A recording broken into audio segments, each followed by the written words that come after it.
सबसे पहले क्योंकि डॉक्टर रोहन कई बार खबर हमें पता चल जाती है कि प्रदर्शन हो रहा है, लेकिन उसके पीछे की कहानी डिटेल में नहीं पता लगती। ये नहीं पता लगता कि आखिर छात्रों की मांग क्या है, डॉक्टर्स क्या चाह रहे हैं, क्या मांग कर रहे हैं, क्या है मांग आपकी? देखिए, ये बहुत ही सिंपल माँग है।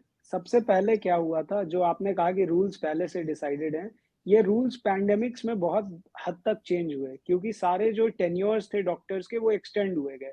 चूँकि जी, doctors were serving in the country, जो कि डॉक्टर हॉस्पिटल्स में काम कर रहे थे, तो उनके एग्ज़ामिनेशंस को डिले कर दिया गया था, तो उनका एग्ज़ाम लेट से हुआ। तो वो जी, जो एग्ज़ाम फाइनल एमबीबीएस का जब लेट हुआ, तो इंटर्नशिप जो होता है मेडिकल स्टूडेंट को 1 साल किसी भी मेडिकल कॉलेज में इंटर्नशिप करना पड़ता है, जो कि वो फाइनल एमबीबीएस पास करने के बाद ही कर सकता है। तो जी, फाइनल एमबीबीएस उनका जब हुआ, वो लेट से चालू हुआ। इसके वजह से क्या हुआ कि उनकी इंटर्नशिप भी लेट हुई, लेट स्टार्ट ऑफ इंटर्नशिप हो गया। तो अब एग्ज़ामिनेशन जो नीट पीजी होता है, इसकी एलिजिबिलिटी बार होती है और ये एलिजिबिलिटी बार जो पहले गवर्नमेंट ने डिसाइड करी थी, वो 31 मार्च की थी।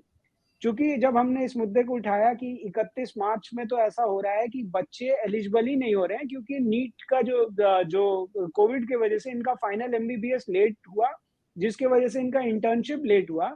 तो अगर हम ये कहेंगे कि सिर्फ़ वही बच्चे एलिजिबल हैं इस एग्ज़ाम को देने के लिए, जो कि 30 मार्च तक अपनी इंटर्नशिप कंप्लीट कर चुके हैं, 31 मार्च तक, तो हमारे पास आधी हो जाएगी संख्या, जो 2,10,000 डॉक्टर बैठते हैं इस एग्ज़ाम को देने के लिए, वो करीब 1 लाख ही बैठ पाएँगे क्योंकि ज़्यादातर मेडिकल कॉलेजेस में इस एग्ज़ाम का डिले हुआ। ये एग्ज़ाम देर से फाइनल एमबीबीएस की एग्ज़ाम देर से चालू हुई, जिसकी वजह से इंटर्नशिप कंप्लीशन लेट हुआ और इसके वजह से इनका ये एग्ज़ाम की एलिजिबिलिटी में इश्यू आ रहा था। तो गवर्नमेंट ने इसको अच्छे रूप से लिया, इसको उन्होंने 30 मार्च का जो नियमावली थी, उसको बदल करके 30 जून की नियमावली कर दी कि एलिजिबल कैंडिडेट्स 30 जून तक भी जो इंटर्नशिप कंप्लीट करेंगे, वो एलिजिबल रहेंगे। जी, अब मामला ये आ गया कि जब 30 जून को एग्ज़ाम जो लोग 30 जून तक किसी अस्पताल में इंटर्नशिप काम कर रहे हैं, उसके बाद ही कोई पीजी बनता है, जूनियर डॉक्टर बनता है इंटर्नशिप खत्म होने के बाद। उसके पहले जी, वो मेडिकल स्टूडेंट होता है।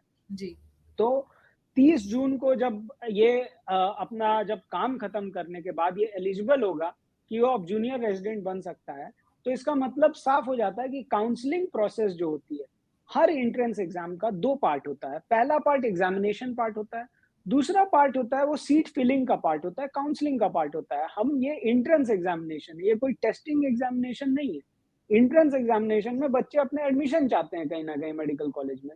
तो जब ये काउंसलिंग का पार्ट गवर्नमेंट ने भी क्लियर कर दिया, हेल्थ मिनिस्ट्री ऑफिशियल्स ने भी क्लियर कर दिया कि जुलाई के पहले नहीं चालू हो पाएगा। तो जी, हज़ारों बच्चों के मेल्स आने लगे कि सर जब एग्ज़ाम जो है, वो जो काउंसलिंग पार्ट है, वो जुलाई के पहले नहीं चालू होगा। हम एलिजिबल 30 जून तक हमें इंटर्नशिप ही करना है, तो फिर हम 5 मार्च को एग्ज़ाम क्यों दे रहे हैं? फिर ये एग्ज़ाम 3 महीने हम घर पे बैठ के क्या करेंगे? क्योंकि हम कहीं के भी नहीं रहेंगे, ना तो हम कहीं जॉब कर सकेंगे, ना हम इस एग्ज़ाम के लिए और प्रिपेयर कर पा रहे हैं। तो और इतने दिन हम घर क्यों बैठे? तो हमारे को पढ़ने का ही समय मिल जाए क्योंकि ये बहुत ही टफ एग्ज़ाम होता है। Guinness book of world record में it is one of the toughest exam in the world, not only in the जी, कंट्री। ये वर्ल्ड का one of the toughest exam होता है जो पोस्ट ग्रेजुएट एंट्रेंस एग्ज़ामिनेशन होता है। तो इस पे जब बात हो रही थी तो बच्चों का बिल्कुल ही एक मत था कि इस एग्ज़ाम को मार्च के बदले मई या जून में कर दिया जाए, ताकि हम मई-जून में एग्ज़ाम दें और जुलाई से हमारी काउंसलिंग चालू हो जाए। हम ये ना करें कि हम एग्ज़ाम मार्च में दे दें और गवर्नमेंट हमें 4 महीने तक घर पे बैठा के रखे और फिर जुलाई से काउंसलिंग चालू हो, रिज़ल्ट जुलाई में आए, तो इसका कोई मतलब नहीं होता है। और पहले भी इसके ठीक इस साल के पिछले साल भी ऐसा ही हुआ था, मार्च से मई गवर्नमेंट को करना पड़ा था, क्योंकि ये कोविड एडजस्टिंग ईयर्स है। उस समय 2 साल में हमें कोविड में बहुत सारे मेडिकल प्रोफ़ेशन बहुत हद तक ऑक्यूपाइड था, बहुत ज़्यादा ऑक्यूपाइड था, तो बहुत सारे एग्ज़ामिनेशंस डिले हुए, इंटर्न्स को लगाया गया ड्यूटी पे, मेडिकल स्टूडेंट्स तक को लगाया गया क्योंकि डिमांड एंड सप्लाई थी और वो उस वक़्त हमने कभी कुछ नहीं कहा क्योंकि वो सही था। जो देश हित में कार्य था उसके लिए हर डॉक्टर को गर्वान्वित होना चाहिए कि उन्होंने ये काम किया।